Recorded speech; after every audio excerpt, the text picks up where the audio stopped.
Hola chicos de ciclo 5, bienvenidos a su clase de trigonometría. Vamos a continuar con nuevos temas. Después de haber visto y tener muy claro el teorema de Pitágoras, vamos a seguir trabajando con triángulos rectángulos. Recuerden que el triángulo rectángulo es el que tiene un ángulo de 90 grados y nos ha quedado claro que el lado más largo de ese triángulo lo llamamos hipotenusa y que los otros dos lados los llamamos catetos. Ahora aquí en la clase de razones trigonométricas vamos a empezar a entender que de acuerdo al ángulo, bueno, sabemos que este ángulo es de 90, pero de acuerdo a este ángulo o a estos catetos toman diferentes nombres. Pueden ser cateto opuesto o puede ser cateto adyacente. ¿Cómo así? Vamos a ver un ejemplo. Entonces, vamos a ver el siguiente ejemplo. Voy a coger este ángulo que llamo teta, ¿cierto? Por una letra del alfabeto griego. Y voy a escoger cuál cateto corresponde a cuál. Entonces, nos dice que el cateto opuesto es el que está al frente del ángulo. En este ejemplo, el cateto que está al frente sería este. Por lo tanto, a este lo vamos a llamar cateto opuesto.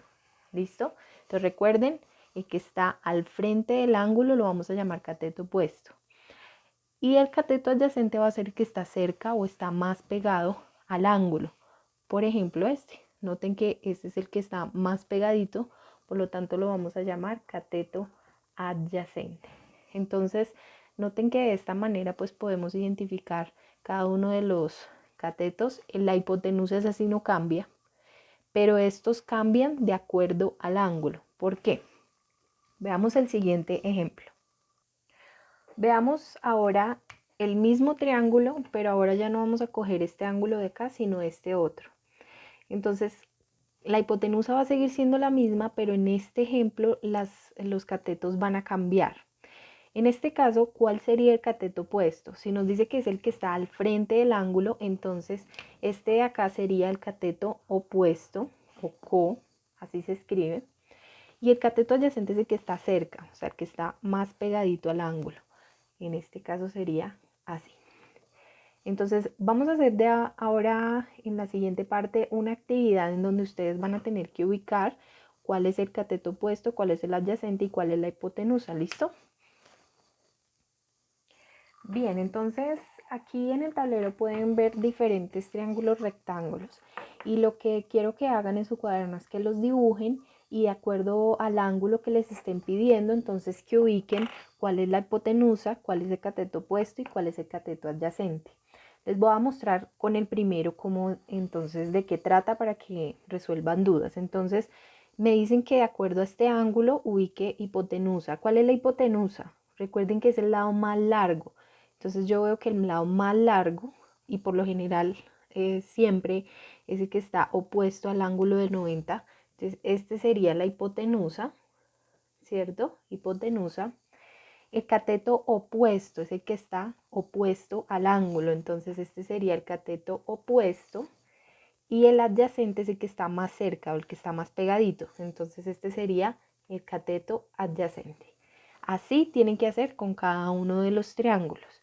¿Listo? Después de hacer eso, entonces voy a seguir con la explicación.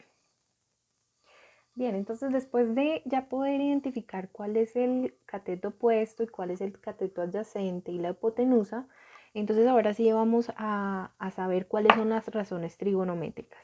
Son 6: el seno, el coseno, tangente, cotangente, secante y cosecante. Y de estas maneras se escriben, ¿listo? Para poder memorizar a qué representa o qué se refiere cada una de ellas, pues se las voy a enseñar de un truco para memorizarlas de una manera muy, muy sencilla. Y siempre que vayan a pensar en eso, entonces piensan en la barra de una bebida muy famosa, la Coca-Cola. Entonces, ¿cómo así? Ustedes dirán a qué me estoy refiriendo. Entonces, es una barra. Entonces, van a ser así. Co, K, Co, K, Ip, Ip. ¿Sí? Coca, Coca, Ip, Ip. Y ahora de aquí para allá. Co, K, ko, ka, it, it. ¿Listo? Es una barra.